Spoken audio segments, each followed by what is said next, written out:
지난번에는 이청 첫 예배로 예배 공동체라는 제목으로 말씀을 나눴고요. 오늘은 선교 공동체라는 제목으로 말씀 나누겠습니다. 이청에 세 가지 핵심이 있습니다. 첫 번째가 예배 공동체, 두 번째가 선교 공동체, 마지막 세 번째 나눔 공동체. 다음 달에는 나눔 공동체라는 제목으로 함께 말씀을 나누겠습니다. 아마 기억이 다 나지 않으시겠지만 예배 공동체, 골로새서 말씀을 통해서 우리는 공동체적인 예배를 드려야 한다고 했습니다. 공동체적인 예배에는 세 가지 차원이 있다고 했습니다. 먼저 위에서 아래로 말씀이 내려오고요, 또 아래에서 위로 하나님께 찬양을 올려드립니다. 이렇게 상향적인 차원과 하향적인 차원만 있는 것이 아니라 수평적인 차원이 있다고 했습니다. 서로 말씀으로 권면하고 교제하는 수평적인 차원이 있다고 했습니다. 그래서 이 자리에 이렇게 함께 모여 예배하는 것까지만 예배고 모임은 따로다가 아니라고 말씀드렸습니다. 공동체적인 예배는 모임까지다 라고 말씀을 드렸고요. 오늘은 이어서 선교 공동체로 함께 말씀을 나누고자 합니다. 데살로니가는 굉장히 흥미로운 공동체입니다. 왜냐하면 바울이 아주 짧은 시간밖에 사역을 못했는데요, 그럼에도 불구하고 이 공동체가 선교 공동체로 아주 건강하게 자랐기 때문입니다. 바울이 얼마나 놀랐는지, 바울이 막 이렇게 놀라는 사람은 아니잖아요, 그렇죠? 근데 얼마나 놀랐는지 위에 3장 9절에 이렇게 흥분하며 말합니다.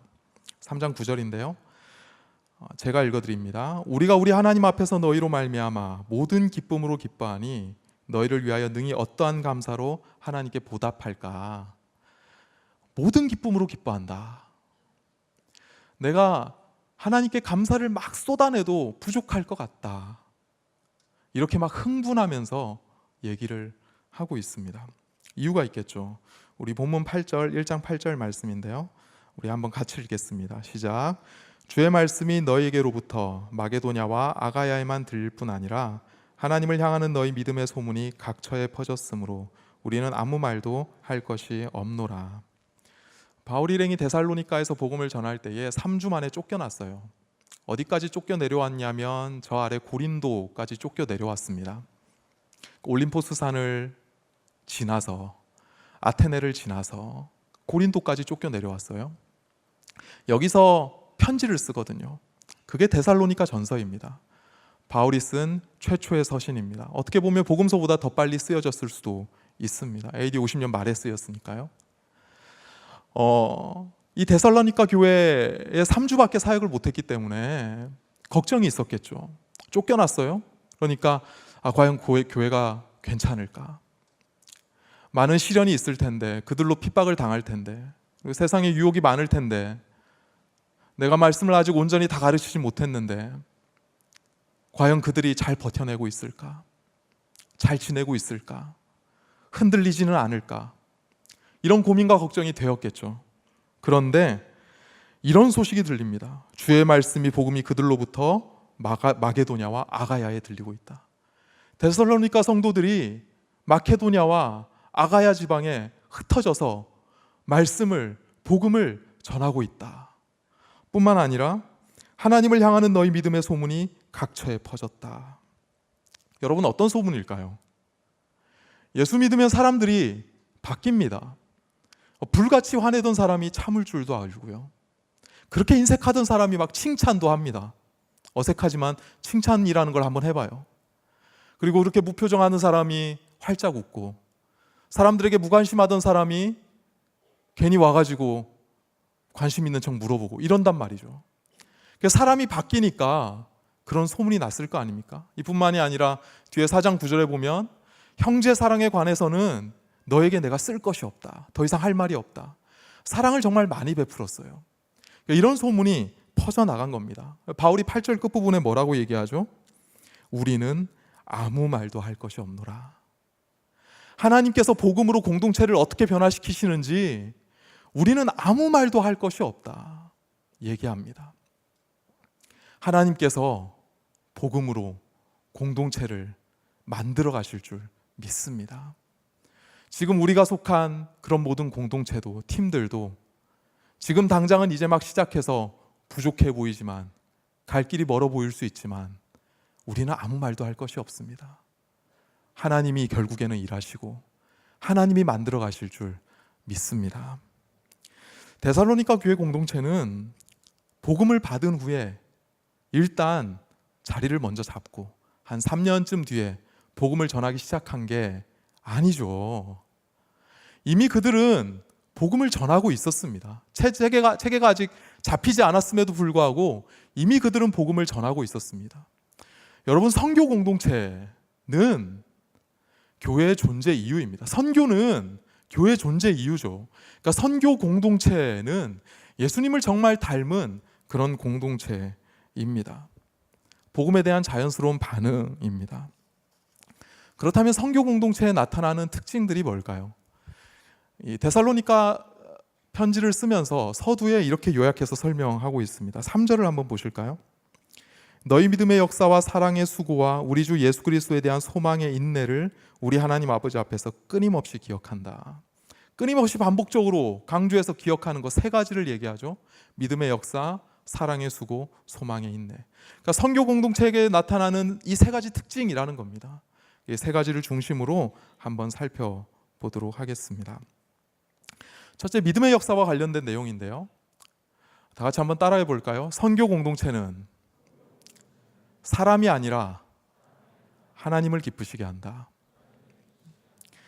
데살로니가전서 2장 4절 말씀입니다. 우리 한번 찾아볼까요? 2장 4절 말씀.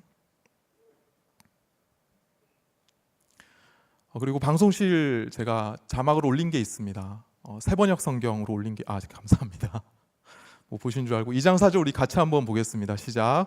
오직 하나님께 옳게 여기심을 입어 복음을 위탁받았으니 우리가 이와 같이 말함은 사람을 기쁘게 하려 하며 오직 우리 마음을 감찰하시는 하나님을 기쁘시게 하려 함이라. 복음을 위탁받은 교회 공동체는 분명한 방향성을 갖습니다. 그것은 바로 하나님을 기쁘시게 한다는 거죠. 사람을 기쁘게 하려고 하는 것이 아니라 하나님을 기쁘시게 하려고 하는 분명한 방향성을 갖습니다.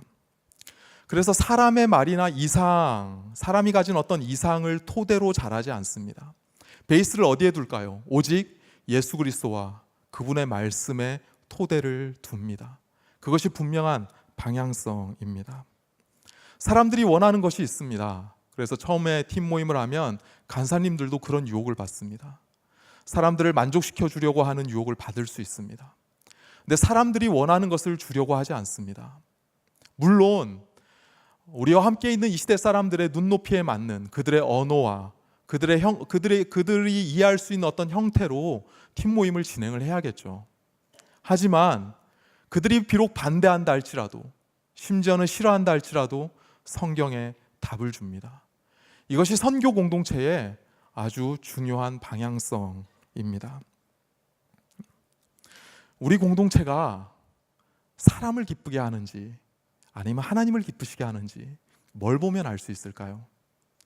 우리 공동체가 개개인의 말이나 이상의 영향을 받아서 그 토대 위에 자라고 있는지, 아니면 오직 예수 그리스도와 하나님의 말씀의 토대 위에 자라고 있는지, 여러분 무엇을 보면 알 수 있을까요? 팀 모임 때 말씀을 주로 나누는지, 아니면 교제 활동을 주로 하는지, 이걸 보면 알 수 있을까요? 딱 하나만 보면 됩니다. 말씀이 어떻게 반응하는지, 그것만 보면 됩니다. 우리 본문 6절 말씀 이렇게 되어 있습니다. 또 너희는 많은 환난 가운데서 성령의 기쁨으로 말씀을 받아 우리와 주를 본받은 자가 되었으니. 데살로니가 성도들이 예수 그리스도를 믿은 이후에 여전히 삶에 많은 환난이 있었습니다. 예수 믿고 형편이 나아지지 않았겠죠. 여전히 사는 게 팍팍하고 누군가는 참 버티기 힘든 일상을 살아냈을 겁니다. 그러고 나서 교회 공동체에 모였어요. 사도행전 17장에 보면 야손의 집에서 모였다고 되어 있습니다. 야손의 집에 모여서 같이 예배하고 찬양하고 말씀을 나눕니다. 서로의 삶을 나눕니다. 그런데 그때 말씀을 들을 때에 이 사람들이 어떻게 말씀을 들었어요? 대충 들었습니까? 띄엄띄엄 들었습니까? 말씀이 내가 사는 현실과 괴리가 너무 크니까 의구심을 가지고 들었습니까? 아닙니다. 성령이 주시는 기쁨으로 말씀을 받았습니다. 사람을 기쁘게 하려는 것이 아니라 하나님을 기쁘시게 하고자 하는 공동체는 그래서 아주 중요한 특징을 보입니다. 예배의 자리를 사모합니다. 예배의 자리를 정말 사모합니다. 그 공동체의 가장 큰 우선순위가 예배입니다. 그래서 예배를 중심으로 모임이나 아니면은 예배를 중심으로 다른 것들을 움직입니다. 예배가 가장 중요한 거죠. 왜냐하면 하나님을 기쁘시게 하려고 하기 때문입니다. 예배의 자리를 사모하고 말씀을 받을 때도 당연히 겸손하게 말씀을 받겠죠. 내 뜻이 관철되고 내 생각대로 좀 팀이 돌아가고 내가 생각하는 어떤 공동체에 바라는 모습이 있어요. 내가 예전에 이런 공동체여서 너무 좋았는데 지금도 그 모습 그대로였으면 좋겠다. 이런 게 있을 수 있잖아요. 그래서 공동체에 어떻게든 내 뜻을 관철시키려 하고 그런 모습으로 되어야 이 공동체가 건강하다고 스스로 판단할 수 있는데 이런 자신의 의지를 내려놓을 줄 압니다. 뭐 앞에요? 말씀 앞에. 그리고 하나님이 말씀으로 우리 공동체를 이끌어 가시기를 바라는 마음으로, 소망하는 마음으로 그렇게 말씀을 받습니다. 디트리히 보네퍼가 신도의 공동생활이라는 책을 썼는데요. 거기에 이렇게 얘기합니다. 공동체가 사람들이 바라는 것이나 아니면 사람들이 가진 어떤 이상, 그런 것들을 추구하고 채워주려 할 때에 그 공동체는 무너질 수밖에 없다라고 말합니다. 개개인이 원하는 바가 분명히 있습니다. 우리 공동체는, 우리 팀은 이런 모습이었으면 좋겠다. 그런데 그런 것들을 추구하고 사람들을 만족시키려고 하다 보면 사람들을 만족을 시키니까 더 많은 열매가 맺어져야 할 것 같은데 그렇지 않다는 거죠. 오히려 그 공동체는 무너진다라고 얘기합니다. 사람을 만족시키기 위해 애쓰면 애쓸수록 오히려 사람 때문에 실망하게 될 것이라고 경고합니다. 그리고 나중에는 그것이 스트레스가 되어서 사람에 대한 실망감으로 공동체가 스스로 짓눌리게 될 것이다 라고 얘기합니다. 이것은 디트리히 보네퍼만의 얘기가 아닙니다. 저는 지금까지 삼일교회에서 사역하면서 이런 얘기를 적지 않게 들었습니다. 간사님으로부터 또는 팀원으로부터 이런 얘기를 적지 않게 들었어요. 선교 공동체는 분명한 방향성을 가져야 합니다. 그것은 바로 사람을 기쁘게 하는 것이 아니라 하나님을 기쁘시게 해야 합니다. 그러면 공동체에 사람을 기쁘게 하고자 하는 마음이 큰 사람도 있을 수 있고 또 하나님을 기쁘게 하고자 하는 마음이 큰 사람도 있을 수 있겠죠. 하나님을 기쁘게 하고자 하는 마음이 큰 사람은 공동체 안에서 어떤 태도를 가질까요? 감사하는 태도를 갖습니다. 작은 것도 감사함으로 받을 줄 알아요. 반대로 사람을 기쁘게 하고자 하는 사람, 내 뜻을 관철시키는 것이 중요하다라고 생각하는 사람, 그래야 이 공동체가 건강하게 서간다라고 생각하는 사람, 그런 사람은 어떤 자세로 공동체 안에 존재할까요? 요구하는 자세로 존재합니다. 그래서 공동체 안에서는 감사의 반대가 요구입니다. 감사하는 사람의 반대는 요구하는 사람입니다. 그렇다고 의견을 아예 제시하지 마라. 간사님 뭐라고 하든 무조건 다 받고 조금이라도 의견을 제시하지 마. 이런 얘기하는 게 절대로 아닙니다. 간사님도 실수할 수 있잖아요. 그렇죠? 그런 얘기 하자는 게 아니에요. 방향성을 얘기하는 겁니다. 공동체는 사람을 기쁘게 하려는 것이 아니라 하나님을 기쁘시게 해야 합니다. 그게 공동체잖아요. 나 때문에 공동체가 존재하는 게 아니잖아요. 간혹 그런 분들 계시는데요. 예수 그리스도로 인해 모인 것이 공동체입니다. 공동체의 존재 이유죠.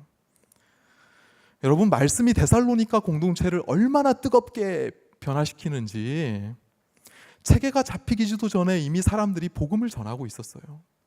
그리고 사람들이 막 변화되고 있었습니다. 내가 공동체 가운데 무엇을 요구한다고 공동체가 변하지 않습니다. 하나님이 일하셔야 하는 거죠. 우리가 작은 것도 감사함으로 받을 줄 알 때 하나님이 그런 개개인에게, 그런 공동체 가운데 더 큰 것으로 주실 줄 믿습니다. 아무쪼록 사람의 역사가 나타나는 공동체가 아니라 믿음의 역사가 일어나는 그런 공동체가 되기를 축복합니다.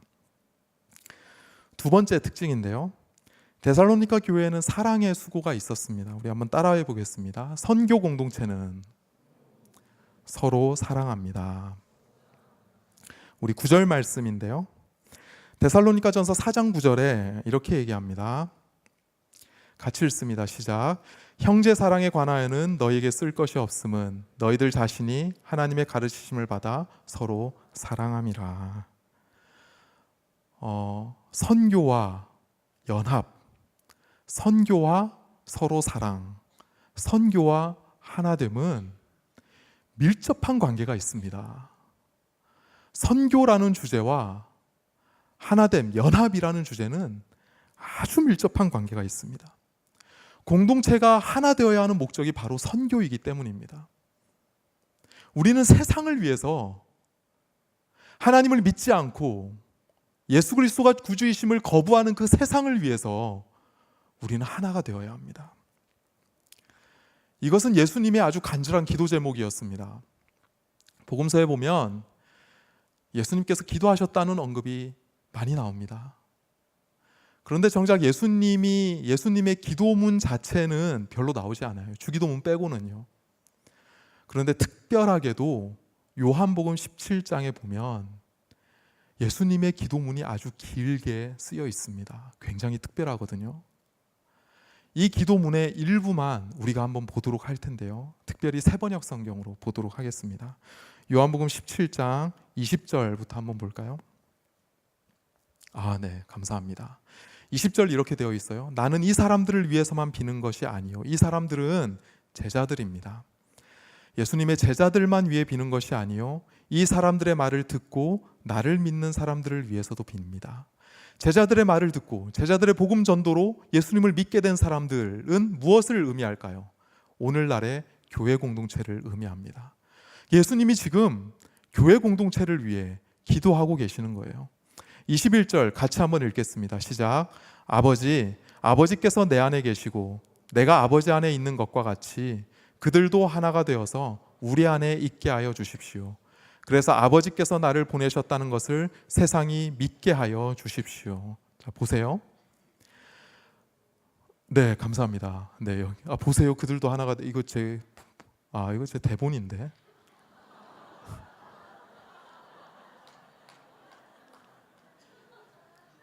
네, 죄송합니다. 민망합니다. 네.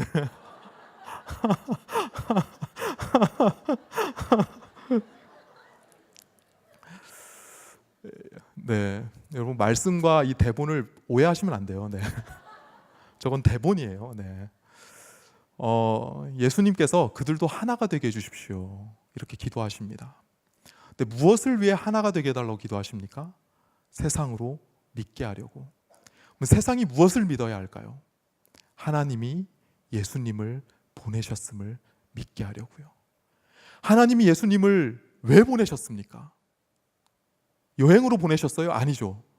죄로부터 세상을 구원하라고. 정리하면 이래요. 우리는 왜 하나 되어야 합니까? 목적이 있어요. 하나님이 세상 사람들을 죄로부터 구원하기 위해 보내셨음을 믿게 하기 위해서 우리가 하나 되어야 한다. 지금 이렇게 예수님이 기도하고 계십니다. 이어서 22절이에요. 나는 아버지께서 내게 주신 영광을 그들에게 주었습니다. 그것은 우리가 하나인 것과 같이 그들도 하나가 되게 하려는 것입니다. 지금 계속해서 반복해서 강조하시는 기도의 내용은 하나가 되게 해달라고, 교회 공동체가 하나가 되게 해달라고. 그리고 마지막 23절입니다. 같이 읽습니다. 시작. 내가 그들 안에 있고 아버지께서 내 안에 계신 것은 그들이 완전히 하나가 되게 하려는 것입니다. 그것은 또 아버지께서 나를 보내셨다는 것과 아버지께서 나를 사랑하시는 것과 같이 그들도 사랑하셨다는 것을 세상이 알게 하려는 것입니다. 자, 하나가 되어야 하는 두 번째 목적이 나왔습니다. 예수님이 공동체를 묶으시려는 두 번째 목적은 세상이 알게 하려는 것입니다. 하나님께서 예수님을 사랑하시는 것처럼 하나님이 교회 공동체를 사랑하신다는 것을 세상으로 알게 하려고. 정리를 해볼까요? 우리가 하나 되기를 예수님이 간절히 기도하고 계십니다. 교회 공동체가, 선교 공동체가 하나 되기를 예수님이 간절히 기도하고 계십니다. 두 가지 이유 때문이 목적입니다. 첫 번째, 세상으로 믿게 하려고. 두 번째, 세상으로 알게 하려고. 세상 사람들이 예수님이 구세주이심을 믿게 하려고. 세상 사람들이 예수님이 이 교회를, 이 땅의 교회를 얼마나 사랑하시는지 알게 하려고. 우리가 하나 되어야 한다는 것이죠.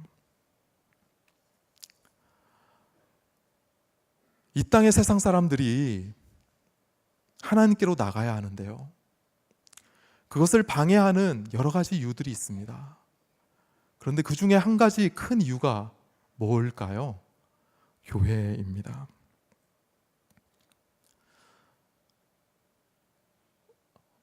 예수 믿지 않는 저의 친척이 있습니다. 이런 얘기를 해요. 근처에 교회가 있답니다. 이런 얘기가 참 죄송한데요, 일단 제가 부끄럽고요. 왜냐하면 교회의 큰 문제는 크게 두 가지죠. 첫 번째가 목회자의 타락, 두 번째가 교회의 분열입니다. 근처에 교회가 있는데 두 파로 나뉘어서 싸우나 봐요. 벽에다가 플랜카드를 붙여놓고 서로 비방을 하더랍니다. 일요일에 서로 싸우는 모습이 보이고, 그러면서 그런 얘기를 하면서 안타깝다. 아마 주변에 믿는 사람이 없었으면 굉장히 험담하고 또 심지어 욕을 하면서 얘기를 했겠죠. 교회가 이렇게 분열하고 있으면 예수님이 서로 미워하고 서로 질투하고 서로 이간질하는 죄로부터 우리를 구원하셨어라고 증언할 수 있겠습니까? 교회가 이렇게 서로 싸우면, 공동체가 서로 싸우면 우리가 믿는 예수님은 사랑의 주님이야 라고 우리가 증언할 수 있겠습니까? 안 된다는 거죠. 우리는 왜 하나가 되어야 합니까? 세상을 위해 하나가 되어야 합니다. 예수님을 알지 못하고 예수님을 믿지 못하는 그 세상 사람들을 위해 우리는 하나가 되어야 합니다. 지난번에 우리는 목포로 선교를 다녀왔습니다. 어떤 선교팀원에게 이런 얘기를 들었어요. 마을 어르신에게 전도를 하는데 그렇게 그 교회 목사님을 칭찬하더랍니다. 나는 교회 나가지 않지만 그 교회 참 좋은 교회라고요. 여러분, 세상 사람들에게 복음을 전하는, 복음을 증언하는 데 있어서 가장 좋은 것은 정말 예수님을 잘 믿는 사람들이 모여있는 그 공동체를 보여주는 거 아니겠습니까? 복음을 전하는 아주 강력한 무기는 선교 공동체입니다. 예수님을 정말 잘 믿는 사람들, 특별히 하나 된 사람들, 어중이 떠중이 모여 있어도 예수 그리스도 안에 하나 된 그 교회 공동체야말로 복음을 증언하는 아주 강력한 무기입니다. 내가 속한 공동체가, 내가 속한 팀이 그런 공동체가 되길 예수님의 이름으로 축복합니다. 마지막 세 번째 특징을 보겠습니다. 세 번째 특징은 우리 주 예수 그리스도에 대한 소망의 인내가 있습니다. 각자 삶의 자리에서 오직 주님이 주신 그 약속을 붙잡고 그 약속만을 소망으로 품고 인내할 줄 압니다. 한번 따라해 보겠습니다. 선교 공동체는 일상에서 가짜 신을 버리고 참된 신을 섬깁니다. 우리 본문 9절 말씀인데요, 1장 9절 말씀, 9절 말씀을 같이 한번 읽겠습니다. 시작. 그들이 우리에 대하여 스스로 말하기를 우리가 어떻게 너희 가운데에 들어갔는지와 너희가 어떻게 우상을 버리고 하나님께로 돌아와서 살아계시고 참되신 하나님을 섬기는지와. 그들은 우상을 버렸습니다. 그리고 하나님께로 돌아왔습니다. 과거에는 거짓 신들을 섬겼지만 이제는 참된 신, 오직 하나님만을 섬깁니다. 여러분, 우상 숭배하면 어떤 이미지가 떠오르십니까? 어떤 석상 앞에서 향을 피우고 그 앞에서 절하고 이런 이미지가 떠오르시죠. 구약 성경에 보면 하나님께서 그렇게 우상 숭배하지 말라고 말씀하십니다. 사도 바울도 이 고린도에 오기 전에 아테네에 들렸는데요, 아테네에서 본 것은 수많은 우상들입니다. 그 수많은 우상들을 보면서 격분합니다. 그렇게 세우신 석상 앞에 절하고 엎드리는 것, 그러니까 우상 숭배하면 딱 그 이미지가 떠오릅니다. 이스라엘 백성들에게 제발 바알을 섬기지 말아라, 하나님만 섬겨라. 저는 이것을 어떻게 이해했냐면 교회 다니지 않고 절에 다니는 것 정도로 이해했습니다. 그런데 여러분, 고대 문화를 좀 이해하다 보니까 이것이 그것만은 아니다라는 것을 알게 됐어요. 바울은 종교이기 이전에 문화입니다. 그 시대 사람들이 붙들고 있는 가치관입니다. 그들은 여전히 교회에 다녔습니다. 제사를 드렸습니다. 성막교회에 와서 일요일마다 제사를 드렸어요. 제사장 목사님이 전하는 말씀을 매주 들었습니다. 일요일에만 성막교회에서 예배한 것이 아닙니다. 성탄 예배에도, 송구연신 예배도 그들은 참여했습니다. 어려서부터 교회의 프로그램에 굉장히 익숙합니다. 그런데 그런 그들에게 하나님이 끊임없이 말씀하십니다. 우상 숭배하지 마라. 여호와께로 돌아오라. 뉴욕 맨해튼에 리디머 처치가 있습니다. 뉴욕의 그 수많은 젊은이들이, 특별히 예수님 가장 믿지 않는 사람들이 사는 미국에서 가장 그런 예수님을 믿지 않는, 등한시하는 사람들이 있는 곳이 뉴욕 맨해튼이라고 하더라고요. 근데 거기에 리디머 처치가 있는데요, 거기에 방황하는 수많은 청년들이 이 교회로 인해 예수님께로 돌아왔습니다. 그런데 이 리디머 처치를 섬기는 팀 켈러 목사가 이렇게 말합니다. 오늘날 많은 여성들이 외모와 몸매에 과도히 집착한 나머지 우울증과 섭식장애에 시달린다. 여성들만의 문제겠습니까? 남성들도 마찬가지겠죠. 외모와 몸을 가꾸는 일은 좋은 일입니다. 그런데 이 좋은 일을 너무나 집착해서 궁극적인 것으로 바꾸었다는 거죠. 좋은 거니까 할 수도 있고 또 안 될 수도 있는 건데, 이것이 돼야 나는 행복하고 안 되면 난 불행하다. 우울증과 섭식장애에 시달린다는 거죠. 어떤 이들은 돈과 성공을 위해서라면 가족도 친구도 내팽겨칩니다. 그렇다면 미의 여신 아프로디테 신전에서 기도를 올리진 않아도, 아니면 어떤 다산의 신, 아니면 부의 신 앞에서 절을 올리진 않아도 그의 마음 가운데 우상을 두고 있는 거죠. 무엇이든지 우리를 지배하고 있다면 그것은 우상입니다. 권력을 쫓고 권력을 추구하는 사람은 권력에 지배당하게 되어 있습니다. 사람에게 인정받아야 하는 사람, 그것만을 추구하는 사람, 그것이 너무나 중요한 사람, 하나님께 인정받는 것보다 더 중요한 사람은 내가 좋아하는 사람에게 지배당하게 되어 있습니다. 그러니까 지금 이 세상은, 우리가 속한 이 세상은 지금도 여전히 우상천지입니다. 우상은 우리가 혐오하고 이런 것들이 아닙니다. 좋은 것들입니다. 우리에게 너무나 좋은 것들이 궁극적인 것이 되면 그것이 나에게 우상이 되고, 나는 그것을 얻기 위해 내 온 시간과 에너지를 거기에 쏟게 됩니다.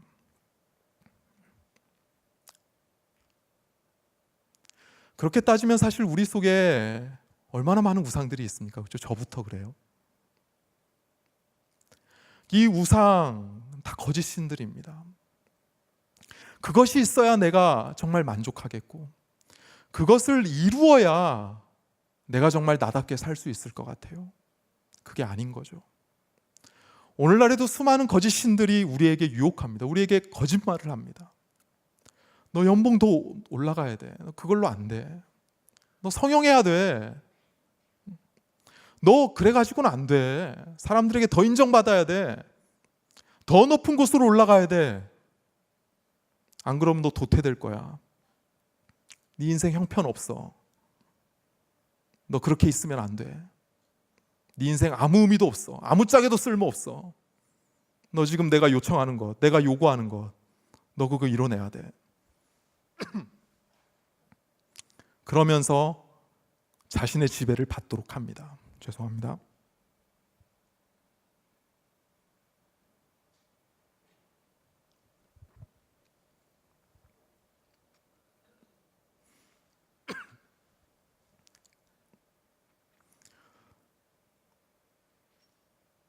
여러분, 이런 얘기를 지금 저한테 처음 들으십니까? 아닙니다.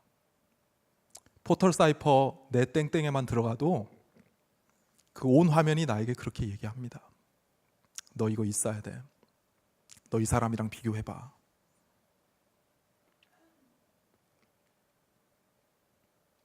그런데 성경은 다르게 말합니다. 에베소서 2장 10절입니다. 에베소서 2장 10절을 세번역 성경으로 우리 한번 같이 읽어보겠습니다. 시작. 우리는 하나님의 작품입니다. 선한 일을 하게 하시려고 하나님께서 그리스도 예수 안에서 우리를 만드셨습니다.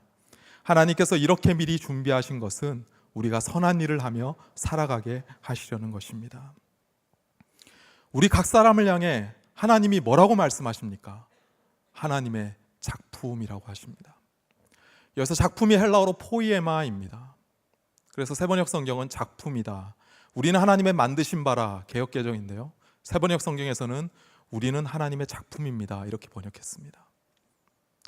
작품, 마스터피스죠. 우주 최고의 설계자, 우주 최고의 조각가가 작품을 하나 만들었어요.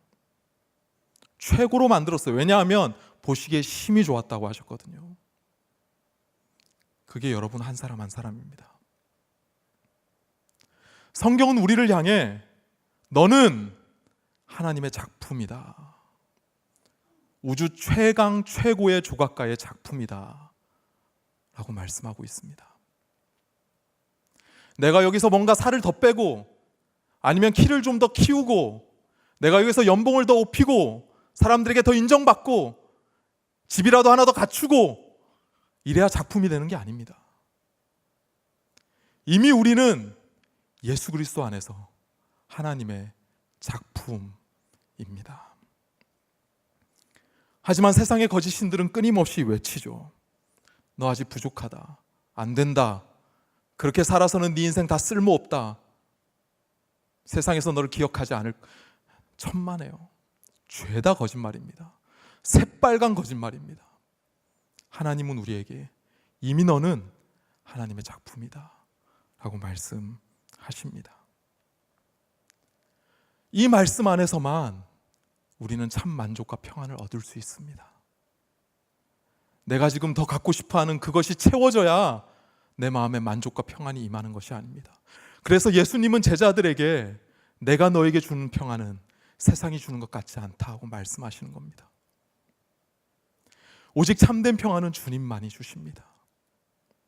그 주님만이 주시는 그 참된 평안, 세상이 알 수도 없고 줄 수도 없고 이해할 수 없는 그 참된 평안이 우리에게 주어져 있습니다. 예수 안에 그 소망만을 바라보고 우리가 세상에서 버텨낼 때에, 세상에서 살아갈 때에 그런 사람들이 한 번씩 모여서, 일주일에 한 번씩 모여서 삶을 나누죠. 그게 선교 공동체죠. 그런 사람들이 세상 가운데 그리스도인으로 살아가는 것, 자기 일상의 자리에서 그렇게 살아갈 때에 그게 선교 공동체죠. 일주일에 한 번씩 모여서 내 연약함을 나누고 일상에서 나의 넘어짐을 나눕니다. 그것이 나만의 고백일까요, 여러분? 나만 이렇게 연약해 빠졌을까요? 아니요. 지금 여러분 옆에 앉아있는 사람 똑같아요, 여러분. 다 내가 일상에서 그리스도인으로 하는 고민을 똑같이 하고 있습니다. 그런 나와 똑같은 고민을 하는 사람이 한 명만 있어도 얼마나 위로가 되고 도전이 되겠어요. 그런데 우리 공동체가 다 그래요. 모여서 GBS를 하면 동일하게 다 그런 기도 제목을 나눕니다. 그러면 그 공동체가 얼마나 그리스도 안에서 위로와 도전이 되겠습니까? 그 안에 얼마나 큰 예수 그리스도만이 주시는 평안이 임하겠습니까? 그런 공동체 안에 예수 그리스도의 제자들이 배출되고 그 공동체가 세상 가운데 얼마나 하나님의 이름을 드높이겠습니까? 이것이 바로 선교 공동체입니다. 선교 공동체는 일상에서 거짓 신들을 버리고 참신이신 하나님만을 섬깁니다. 말씀을 맺습니다. 선교 공동체에는 세 가지 특징이 있다고 했습니다.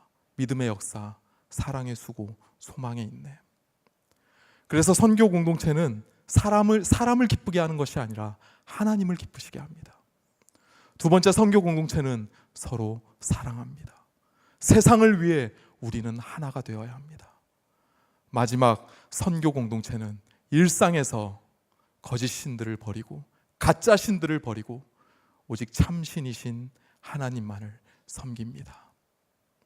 이런 선교 공동체로 예수 안에 있는 참 평안을 우리가 함께 누리며 그리스도 안에 지어져가는 그런 놀라운 믿음의 역사를 경험하기를 예수님의 이름으로 축복하며 기도합니다. 우리 다 같이 말씀 생각하시면서 찬양하고 기도하겠습니다. 다 같이 자리에서 일어나서 찬양하겠습니다. 우리 말씀 듣기 전에 불렀던 찬양인데요, 나의 삶의 결이 찬양합니다.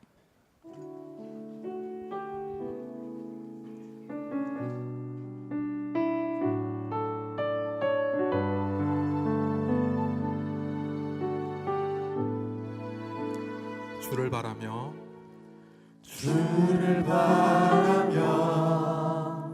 구한 모든 것 꺼낼 수 없는 마음도 주님 듣고 계시네. 뜻하신 대로 인도하소서. 언제나 주님 따르며 그 곁에 거하리라. 주의 인자는 영원하시니 주의 인자는 영원하시니 신실한 주의 이끄심 나는 찬양하리라. 모든 시간을 주께 드리네.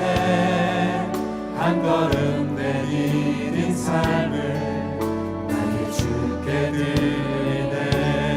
주와 함께한 고백, 주와 함께한 고백, 내 삶에 채우소서. 나를 향하신 주님의 마음, 나를 향하신 주님의 마음 담아주소서.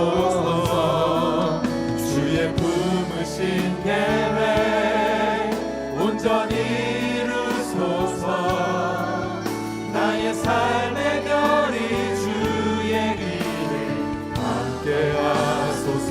주와 함께한 고백, 주와 함께한 고백, 내 삶에 채우소서. 나를 향하신 주님의 마음 담아주소서. 주의 품으신 계획 온전히 이루소서. 나의 삶의 결이 주의 길을 함께하소서. 주와 함께한 고백, 주와 함께한 고백, 내 삶에 채우소서. 내 삶에 채우소서. 나를 향하신 주님의 마음 담아주소서. 주의 품으신 계획 온전히 이루소서. 나의 삶의 결이 주의 길을 함께하소서. 우리 다 같이 눈을 감고 말씀 생각하면서 주님 앞에 간절히 기도합시다. 주님, 우리 공동체가 선교 공동체 되게 하여 주시옵소서. 믿음의 역사와 사랑의 수고와 소망의 인내가 있는 그 그런 선교 공동체로 하나님 우리를 축복하시고 만들어 주시옵소서. 우리 다 같이 한번 간절히 기도하며 나가도록 하겠습니다. 기도합니다. 하나님 아버지, 주님 앞에 간절히 기도합니다. 여호와 하나님 아버지,